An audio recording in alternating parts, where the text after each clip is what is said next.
David Morgan with you with the morganreport.com, and I have a special interview with Marcio Fonseca of GR Silver. This actually came to my attention through one of my members. I obviously track the mining industry in whole, the resource sector at large, and specifically a lot of gold and silver situations, but this one, for whatever reason, kind of went by, but not for very long. And then when I started looking into it, I was very, very pleased to look at the background of the people involved, and especially the previous proof, I'll call it, with Silvercrest Mines, which was extremely beneficial to subscribers to the Morgan Report. So without further ado, I'm going to introduce Marcio Fonseca, CEO and President of GR Silver, and I have a battery of questions. So welcome to the interview, and let me just start right off with one key question I get all the time, and that is, there's lots of silver companies in Mexico, and that's true. So what makes GR Silver unique? Thank you, David, for having me again. What makes GR Silver unique? First of all, we today control the key assets, the key concessions and projects in the Rosario mining district. Nobody has ever been in a position such as this, controlling 100% of past producer mines and exploration projects in that district. Excellent. So what is GR Silver's strategy and plans to advance and integrate, and I'm going to butcher the name, Plomosas and San Marcial, I've got that one pronounced right, projects? Yeah, the business strategy is supported by the company today, is fully funded after we successfully raised the 9 million Canadian dollars in the bought deal. How we are going to implement the business that is expanding the resources, because we have already 40 million ounces of silver, which likely has a potential to be open pit in the San Marcial, and acquisition of Plomosas is going to be integrating both projects.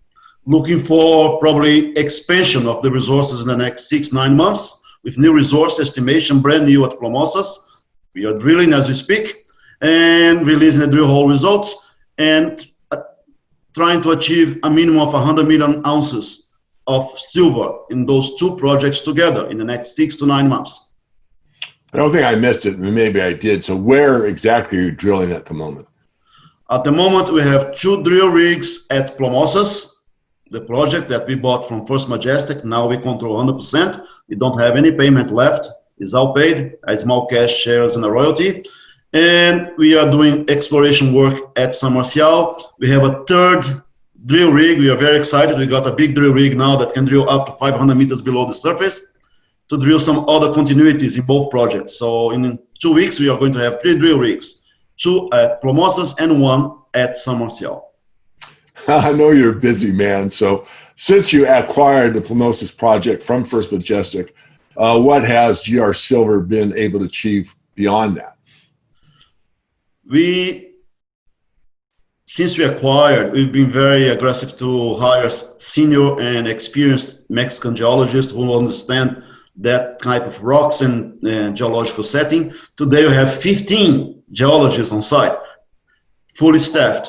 So we have a group of 5 geologists work underground at Plomosas. We've been able to discover more veins, silver and gold veins, and new type of mineralization, which was not really previously reported by First Majestic or Grupo Mexico.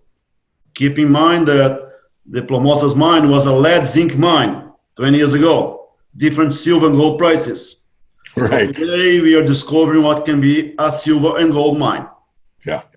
Yeah, and just to interject a little bit here, I mean, I think most people watching any of my work over the few years knows it's economics. When silver and gold are at such and such a price, it's not a lead zinc mine anymore, it's a gold silver mine. And when, let's say, gold and silver prices are relatively low and zinc is high, then it could be a zinc mine.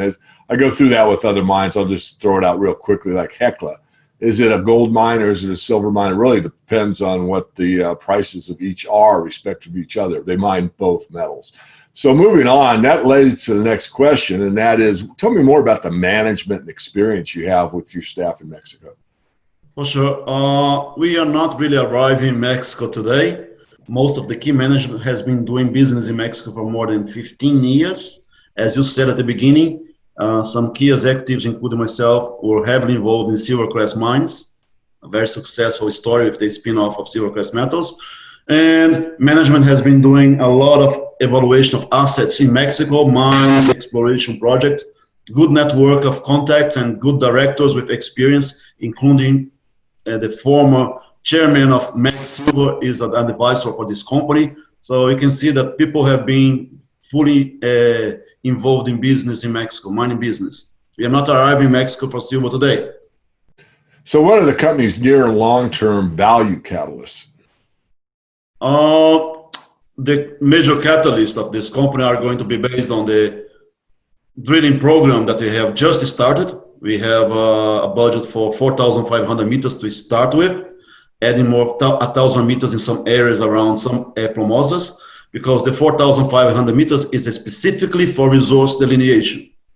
The additional 1,000 is for scout drilling, going outside of what we know, because we have discovered that there are 11 areas that can have veins, never ever drilled. So we are going to put some shallow holes around. So the catalyst is going to be, of course, a lot of new drill results, likely expecting some discoveries. That's in the next couple of weeks and months. As we are fully staffed and people are working aggressively on the ground to define more discoveries, potential new discoveries at the Plomosas mine. That can be a catalyst as well. And in the next 6-9 months, a much larger resource.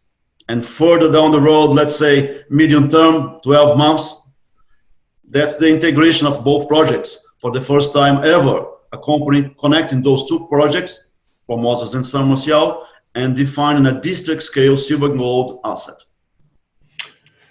District is right. I mean, you have 29,000 hectares, and you include the concessions around the Fresnillo exploration projects and also Vizsla Resources that has been getting a lot of news lately. So what's your current plans for those two areas? And as we are very busy drilling, everybody, all the geologists are there taking care of the drill holes.